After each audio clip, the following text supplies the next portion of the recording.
Hi, I'm Stan. This is the account of our adventure sailing our 43-foot sailboat, SV Solitaire, from our home port marina in Pasadena, Maryland, near Baltimore, to Boston and back. We have owned Solitaire for several years now, learning to sail and develop our skills by making increasingly challenging sails. We frequently cruise the Chesapeake Bay, naturally venturing out into the deeper blue waters ahead of us. This is one of those voyages in our blue water sailboat.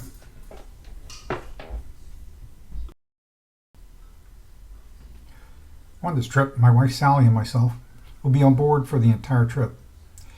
For various legs of the trip, we also added crew to help with the overnight passages. Crew consisted of Ralph and Arlene and John, friends of ours. Our boat is a Tartan 4300 built in 2008. It's a very nice boat weighing in at 24,000 pounds. It has a draft of 5 foot 10 inches and an air height of 67 feet. The beam of the boat is 14 feet. The water line is 38 feet with a theoretical maximum hull speed of 8.2 knots. The overall length due to the pulpit and the solar panels is about 46 feet. We carry 3 sails, a main sail, a self-tacking jib, and a 155% reacher, all of which provides us 1,040 square foot of sail area. Our trip was from Pasadena, Maryland, just south of Baltimore, up through the Chesapeake Bay to the C&D Canal, down the Delaware River and across the Atlantic Ocean to Narragansett Bay, through Buzzards Bay, through the Cape Cod Canal, and into Cape Cod Bay itself. From there we went north to Boston Harbor. While there, we sailed out to Salem, Massachusetts, and back. The return trip was to take us to Newport, Rhode Island, into Long Island Sound, anchoring in Atlantic Bay, Connecticut overnight, and stopping in Huntington, New York, where we bought the boat several years ago. From there, we would head down the East River through New York City to Atlantic Highlands, pick up more crew for another overnight venture down the Jersey Shore, and then proceed up the Delaware River and back to Pasadena.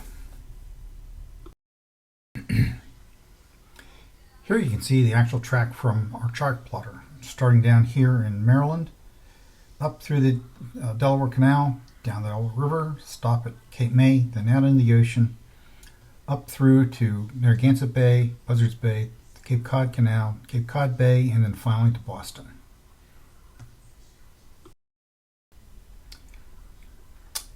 On this trip, we did 21 days living on board the sailboat, 15 days sailing, 4 overnight passages, hit 2 severe storms along the way. We visited 5 marinas. Our furthest departure from land was over 50 miles, and our average speed was 6 knots. We sailed over 1,000 miles, 1,006 plus nautical miles on this trip. Our longest stint sailing was 59 hours, leaving Wednesday morning and arriving in Boston Friday p.m.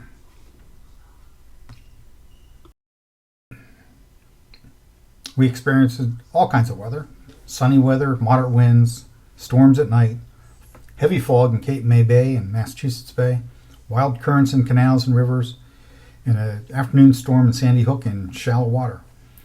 And throughout the period we had lots of rolly seas. Once we left Pasadena, our sail up to the canal was rather uneventful. The winds were light, so we were motor sailing till we reached the canal. It's not permissible to proceed through the canal under sail, so we dropped our sails and proceeded under motor power. We're doing fine until we came across a train bridge, the Norfolk Southern train bridge, that was down. We contacted the bridge keeper, and they told us the train was coming and we'd have to be waiting for about 45 minutes, and he was pretty close. So we waited, hanging there in the current for a while, and then we finally saw the train starting to come across the bridge.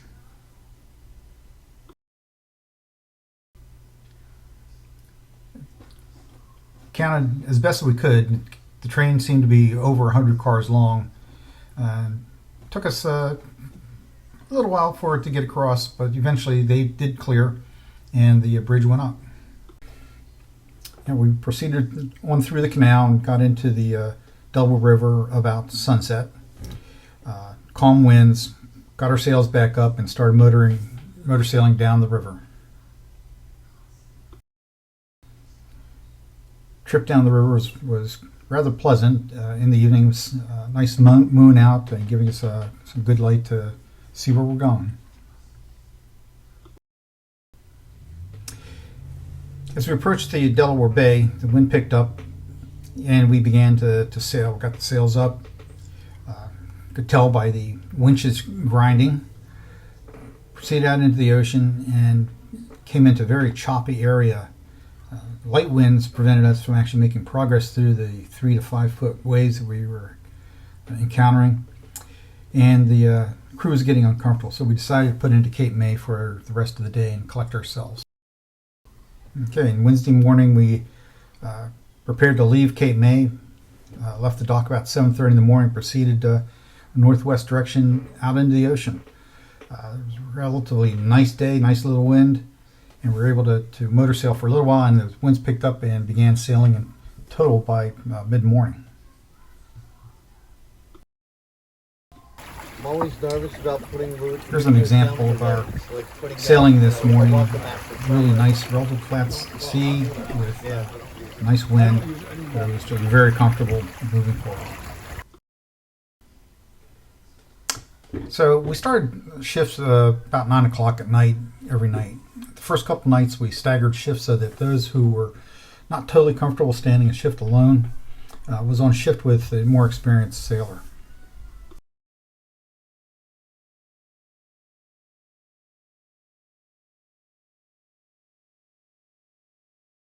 The first storm we came across, started seeing lightning flashes on the horizon around 11 p.m.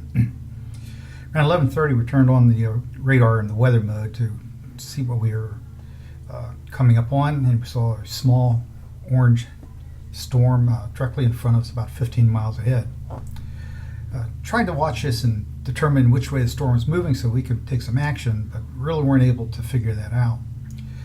Watch change at midnight. Ralph came up and we set the second reef, checked the radar, and the storm's now about 12 miles ahead of us. Within about 10 minutes of getting the reef set, we got engulfed with winds that were up to 44 knots with torrential rain. And we weren't to the orange spot on the radar yet. So Ralph was at the helm, sailed us close hauled to the wind for about 15 minutes, and we had a pretty significant heel.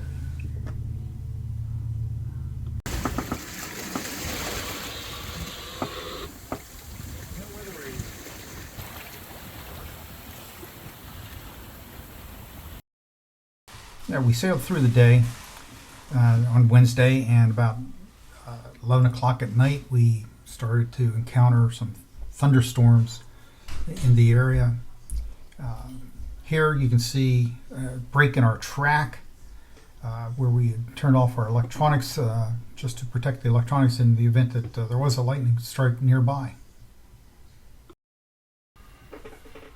In preparation for the storm, we had the second reef put in the mainsail. We placed what electronics that we could into the microwave to protect them from any close-by lightning strikes. Turned off all other electronics except for the sailing instruments. We started the engine as being a diesel engine. If something did happen, the diesel would hopefully continue to run.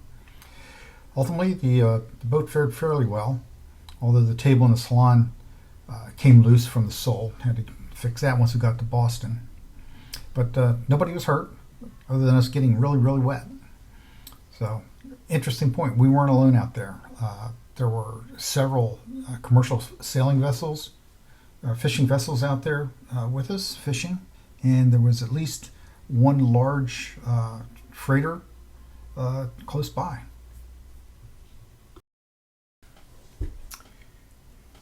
Yeah, once the storm passed, things calmed down a bit, and we sailed through the rest of the night and through most of the next day with little problems whatsoever. About 6:30 the following day, though, we were nearing the east end of Long Island, the Montauk area, and at this point we noticed some dolphins that had come to visit us. We were estimating about there 20 to 25 of them. When I first spotted them, one came alongside the boat, rolled up on its side and looked at me as if to say hello. Others swinging on the bow, yards off from the boat. Several swam up under the back of the boat. My first thoughts were, are these orca related? They're going to go after the rudder because they were actually up under the back of the boat. Okay, however, they were playing. One was swimming upside down. We could see its white belly underneath us, and another one came up, and then they both started doing barrel rolls behind the boat. And of course, we were also captured by them being here and doing what they were doing. Nobody took any pictures.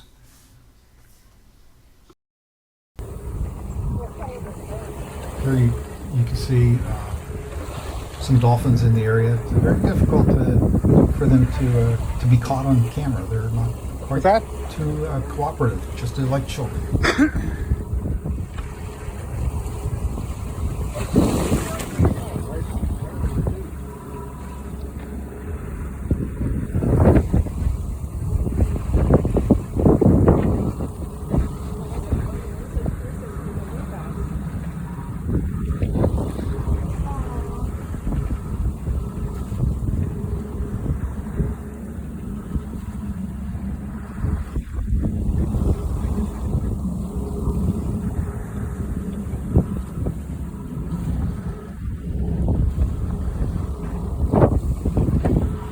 Right there.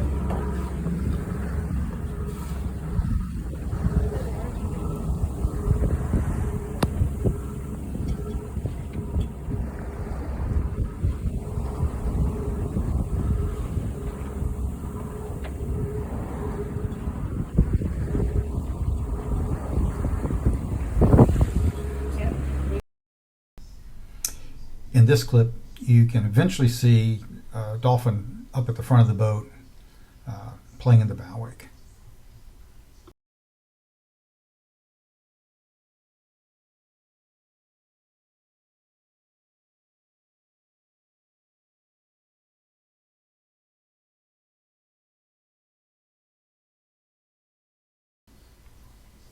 Once the dolphins passed, sun started setting, we got some dinner, and started moving on into Narragansett Bay. It got dark, and all we could see was the hundreds of windmills out in the water generating electricity, or about to generate electricity. Wasn't much going on all night long, just watching red lights flashing. Next morning, we sailed through Narragansett Bay and are in Buzzards Bay, approaching the Cape Cod Canal at this point. And we have a little bit of fog here with us today, and made for a very eerie feeling, but it was very calm. Fortunately, there was no wind, so once again we were motor sailing. As we got closer to the canal, the fog started to give way to an overcast sky. And of course, we come upon another train bridge that was down, but as we kept getting closer, we could see that the bridge was coming up, and it was up by the time we actually got there. The Cape Cod Canal is about 12 miles long, and we had the current with us and ran through there quite quickly and got into Cape Cod Bay. Here we put our sails up and proceeded north into a very heavy fog. Okay, fortunately we had radar and AIS to help us along, tell us where other people were, because a lot of other people weren't using their fog horns, and they were running around. And some of the people were really nuts. I mean, here it's pretty foggy, and you got speedboats zipping around like it's a bright sunny day. Okay. Here on this screen capture of our charts, you can see where we've come out of the Cape Cod Canal at the very bottom. Had a little jig where we were putting sails up, and then proceeded to go straight north towards Boston. The other track off to the right side of the chart is our track on our return trip, where we had a nice strong wind, about 20 knots, pushing us down south. Eventually the fog lifts, and we're starting to see some of the sights. Here's a lighthouse as we were getting close to Boston, sitting out in the middle of the water. So as we get closer, we can see the buildings of Boston downtown, and you can also see the islands that lie between us and where we want to go. There's a number of islands that you have to get through to get into Boston Harbor. And what we found out is, although these aren't the biggest channels to get through, there are a number of ferries that just rip through these little passages at will, and you got to watch out for them.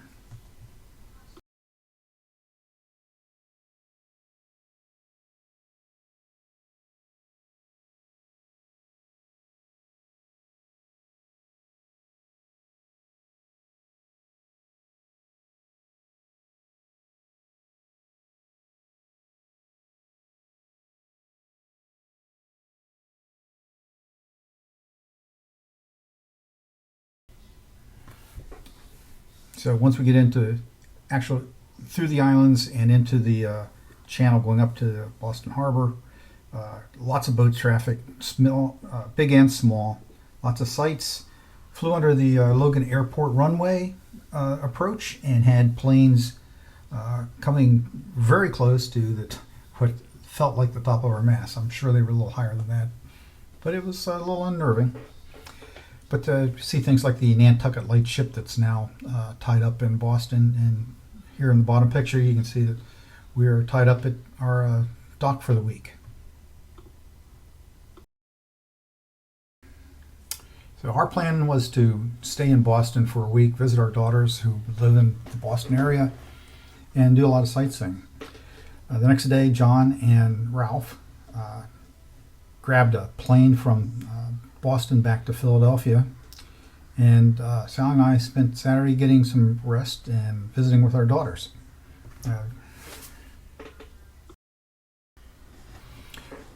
So Sunday comes along, and we decide to take the family out for a sail for the day.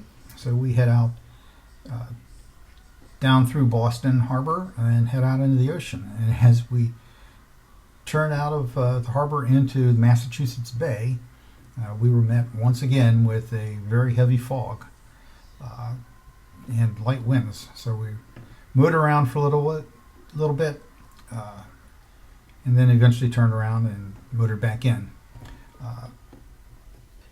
I was asked at one point, where's the pictures of the fog? Well, you never think to take pictures of the fog to show just how thick and heavy it was. So this is the best we have. You can see the fog's leaving as we're getting close to coming back into Boston Harbor. Here on this picture you can see how the fog is rolling out and the islands coming out from underneath it.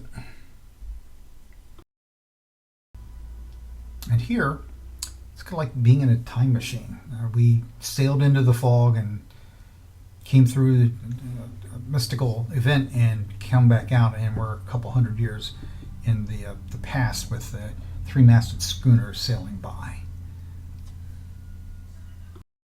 So Saturday comes around, July 19th, and we decided to make our trip up to Salem. We went by the fuel dock and filled up, and then departed.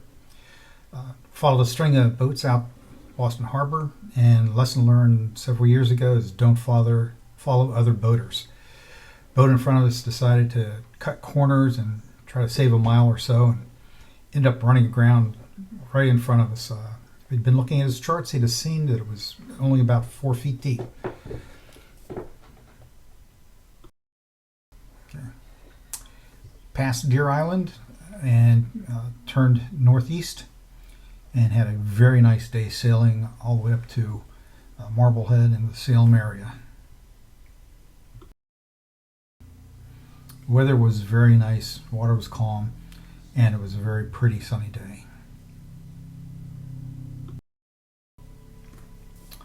So we've got a dock space at the Safe Harbor Hawthorne Cove Marina in Salem.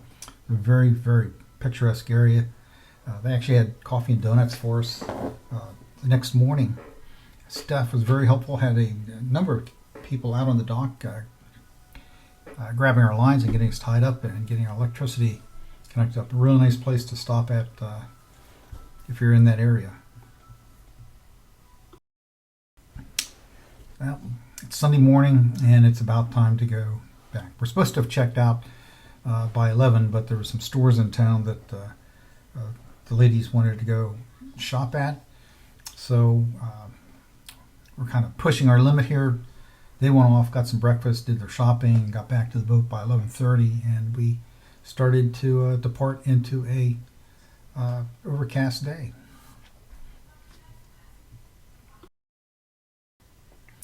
We didn't go into Marblehead Harbor, but as we drove by or sailed by, we could see a very, very busy place and lots of things to be seen.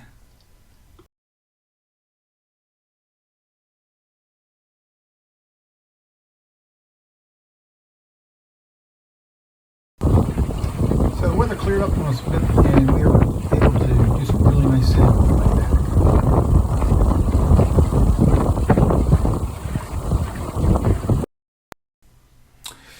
Well, our week in Boston is up, and it's Monday morning, and we're having to leave to head back home. We left about 8 a.m. We're trying to catch the currents in the Cape May Canal at about 7 p.m., so there's no real rush for us to run all the way down there. But as things have it, the wind decided to help us get down there quickly. So wind picked up out of the northeast. We're seeing 20, 24 knots of wind. Got a reef put in the sail.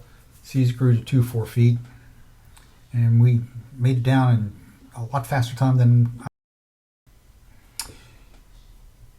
Here on the right side of the chart, you can see where we were kind of just drifting in light winds, and then wind picked up, and we pretty much had a straight shot south in growing wind and seas.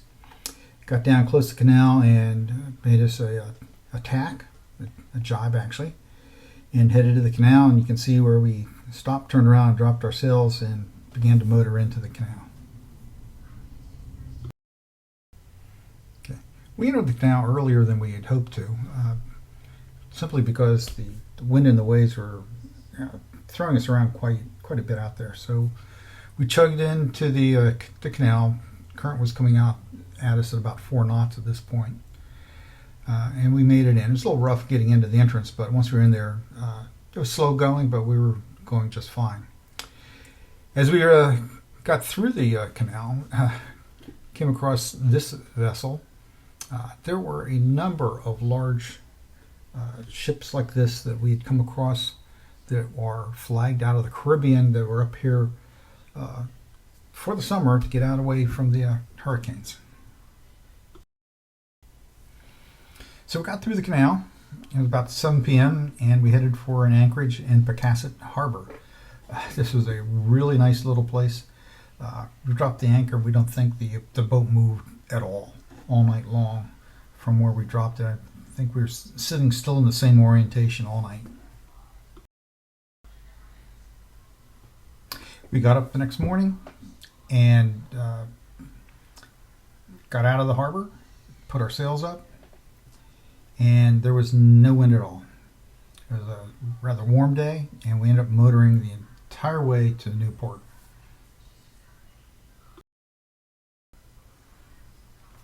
And once at Newport, we docked at Bowen's Wharf Marina downtown, met up with some old work associate of mine that hadn't seen in many years, and we ended up having dinner in Newport and then proceeded to see the sights of Newport. When visiting Newport, plan on a couple days. We were only there overnight, but we could have stayed a couple of days just sightseeing the many things there are to see around the area. I'm kind of used to whenever I go into a harbor or marine or something like that, I'm one of the tallest masts around, because most of the boats down the Chesapeake try to stay under 65 feet so that they can go down the intercoastal waterway. Well, the majority of these boats that I was sitting around made me look to be one of the smaller boats, because some of these boats had masts well over 100 feet tall, and there was a number of them up there. And the harbor is picturesque. There's numerous vessels of all different types, and the architecture is just astounding.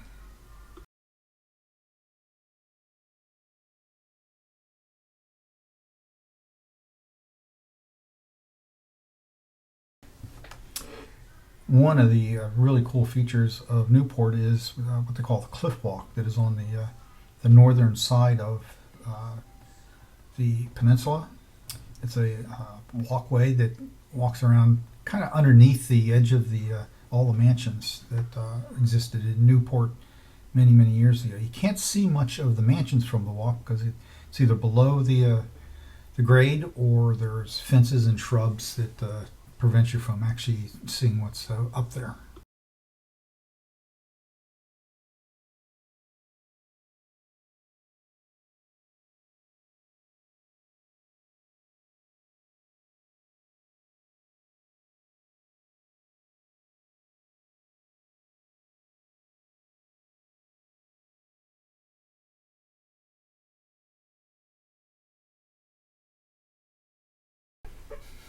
So about 10 a.m. Wednesday morning, July 23rd, we're departing Newport. And not only are there sights to be seen walking around and visiting Newport, but from the boat, there's sights that many people just don't get to see. It's really cool to look at. Today we had nice wind. We were able to get the sails up and actually sail very well all day long. Fighting current is always a consideration, trying to get from point A to point B.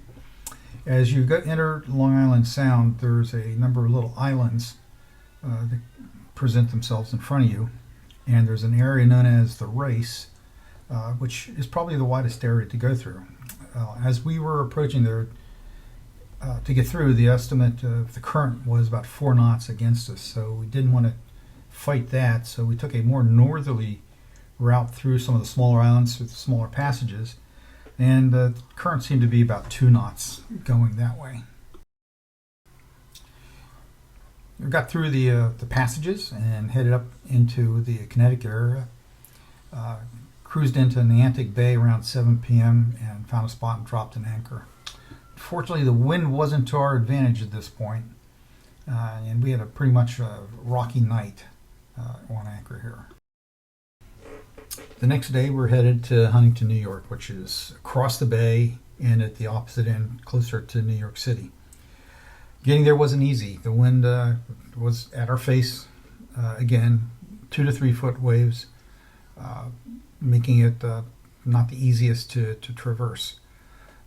We ended up not having a lot of wind, so we ended up motor sailing most of the way on this day. Of course, once we get near Huntington, the wind picks up and makes it a little more difficult. And you can see here, trying to get into Huntington Harbor. This is a very tight harbor with mooring fields all over the place. The chart here doesn't do you justice as to what you have to go through to get in and out.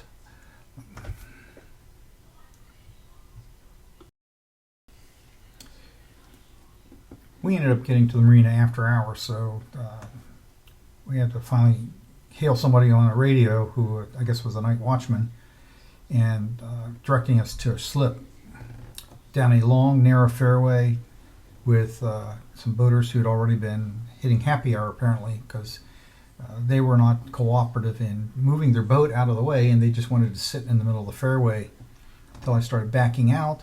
Then they followed me. So I stopped and they stopped, and it was kind of a standoff for a while. But I finally got the boat into the slip against the wind, and people almost fell off of the floating dock because it was very unstable once we were able to actually get onto it and start trying to tie the boat up. So that evening we had gone to the grocery store, got some more food, and prepared to take off for a Friday adventure heading back down to the East River. We left about 7 a.m. in the morning and headed out for Atlantic Highlands via the East River. Okay, coming out of the Huntington, once again going through the mooring fields was tricky. But we got out and we were able to get the sails up and had some wind, and we were able to tack down the bay for a while. But we weren't making a lot of progress. It was a light wind, so we weren't having a lot of deep tacks. We were making just minute progress towards where we needed to go. So eventually we had to turn on the engine and do motor sailing. And even at that, at one point, the wind was directly on our nose and the sails were flogging. So we ended up pulling the sails down entirely before we got into the East River. Going down the East River is a thrill. There's lots to see, a lot of boat drivers, big boats and little boats all alike. And then the current down at the Hellgate is always fun. On this chart you can see our track coming through from the right past Rikers Island and down the East River into the Hellgate area where the current is really cranking. This is in Hellgate, and if you look closely at the vessel coming at us, you can see a huge bow wake and rooster tail as he's chugging up into the current. We're doing over 10 knots over ground going with the current, so you can imagine what he's trying to do coming up at it. Throughout our entire trip down the river, it was quite choppy, and once we got down between Manhattan and Brooklyn, we weren't really sure whether it was the wind and the current that was kicking everything up or the huge ferries zipping all over the place.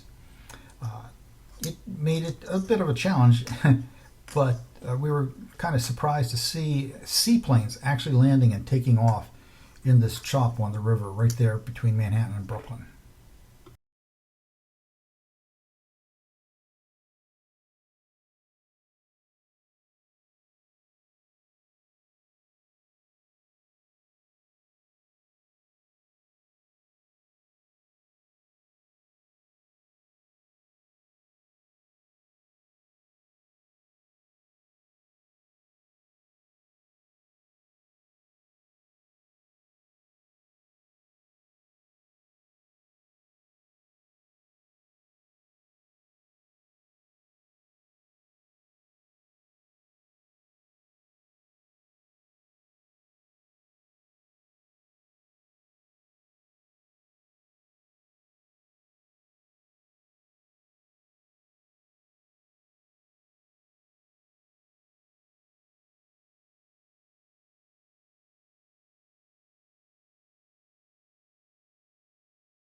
Here you can see the chop in the water ahead of us for no apparent reason, but it's there.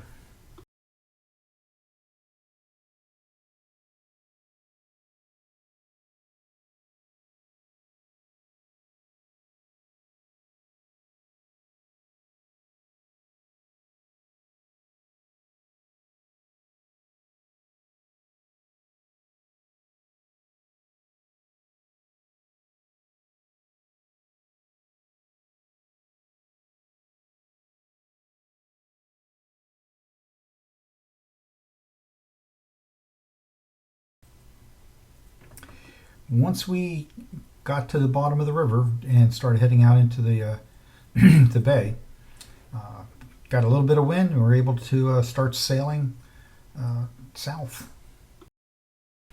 Shortly after we passed under the Verrazono's bridge, here on the radio, the Coast Guard gave on a warning of a thunderstorms with dangerous winds coming our way. So we started looking at our radar and phone apps to see what was going on. We could see that there was a big storm with lightning heading our way, but actually kind of behind us, heading more towards New York City. So we started motor sailing directly south, trying to get away as far as we could from it. And we're doing pretty well. Once we got down to Sandy Point Hook, we dropped our sails because we knew we were getting into shallow water and going to tight quarters and wanted to be able to maneuver at will.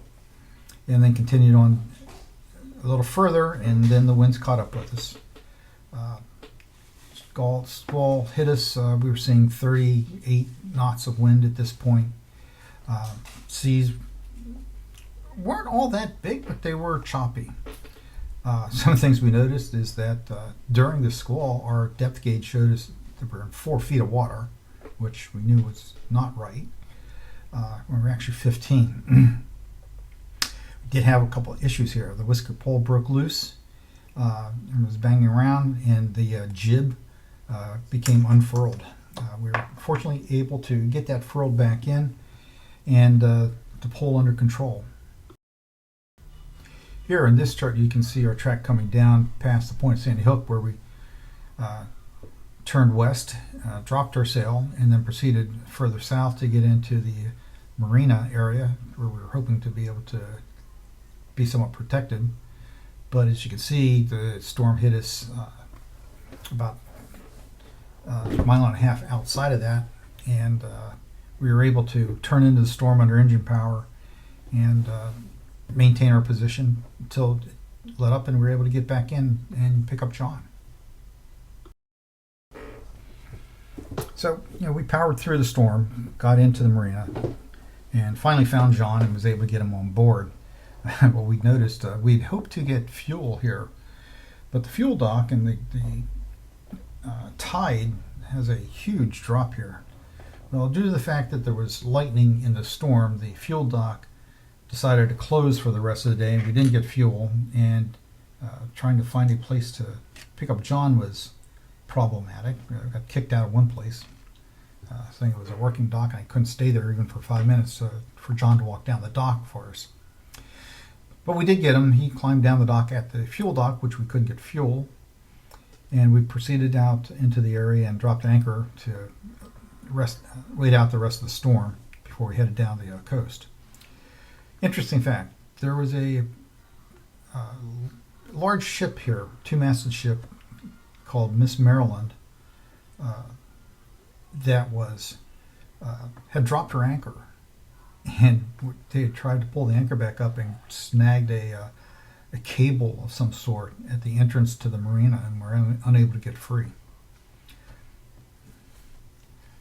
We're going to see these guys later.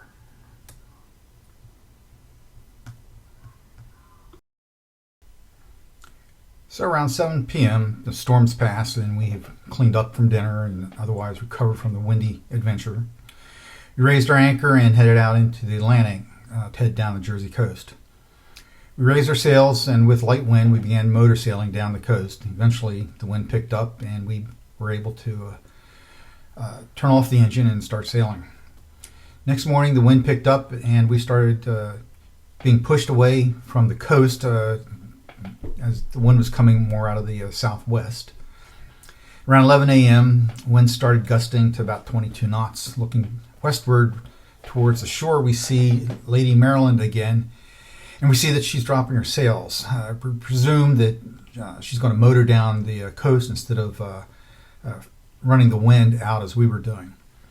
We continued sailing southward throughout the day until we got south far enough to be able to turn back up and sail back up into the Delaware. Once again, very choppy water coming out of the Delaware River into the ocean. Winds become light, and so we had to turn on the motor and start motoring up. Around 7 p.m. that night, a couple dolphins came up on our port side. They didn't stay long. We had the engine running, and I just saw them a couple times, and then they were gone. This was a fast run up the Delaware. We covered over 62 miles in just about 8 hours or less, and averaged about 6.8 knots doing this run. Here on this chart, you can see our track that was coming down along the Jersey coast. This time we're in orange, not the red. And you can see how we diverged from the coast, got down south of Cape May, and were able to turn westerly and up into the Delaware Bay. July 27. It's early Sunday morning, what will be our last day sailing. We entered the C&D Canal around 2 a.m. and yet another thunderstorm with rain and lightning, but this time not so much wind, but still lots and lots of rain. And who do we come upon? Lady Maryland. They've been motoring ahead of us, but they are now in the middle of the canal, making about 2 knots as the rain and the lightning is starting. We hailed her on the radio to inform her that we were going to pass on her port side. We began to pass, and they appeared to pick up speed when we were to maintain the course and speed while being passed. Shortly afterwards, we rounded a bend and came upon another vessel with lots of lights on it. It was a barge carrying some very big construction equipment at about 4 knots, and a part of the canal that was kind of narrow. So we took our time about finding a place where we could actually be able to pass them. By the way, the speed limit in the canal is limited to 20 knots, so cruising at 2 and 4 knots is a little slow, even in the weather. We exited the canal and proceeded to Pasadena uneventfully. Nice weather, able to sail all the way back down. So what did I learn from this trip? Weather is always a concern. You need to be checking it and understanding what's going on around you all the time. Know how to use your weather radar, and use it frequently. We probably should have used it more often and sooner than we did to understand what was going on. You have to know how to use it and what you can get from it and can't get from it. Know your systems. We had some errant alarms going on in the engine system. I'm not quite sure where or why, but we had an alarm going off one night. We hit the silence and it stopped, but there was no indication that the low oil, over temp, or anything that we could discern was wrong. Make sure your safety equipment is secure. When we found out that after the storm with 44 knots winds, one of the jack lines had become disconnected. If somebody had gone overboard, connected that, they would have not been supported by that. Logging. Keeping a ship's log takes practice and discipline and dedication to do it right.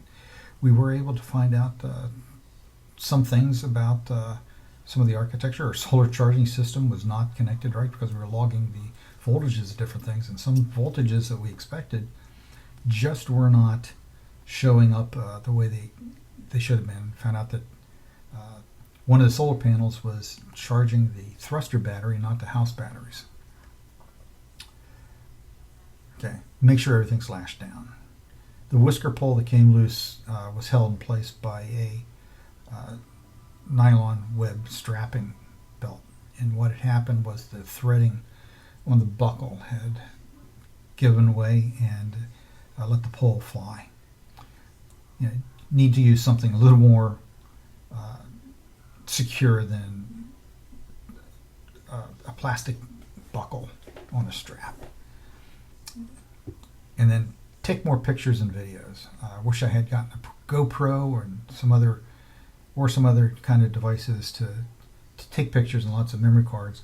And when you're taking pictures of your phone, don't use your phone vertically, because you're not getting the field of view that you really want to take when you're out at sea. Thanks for joining us.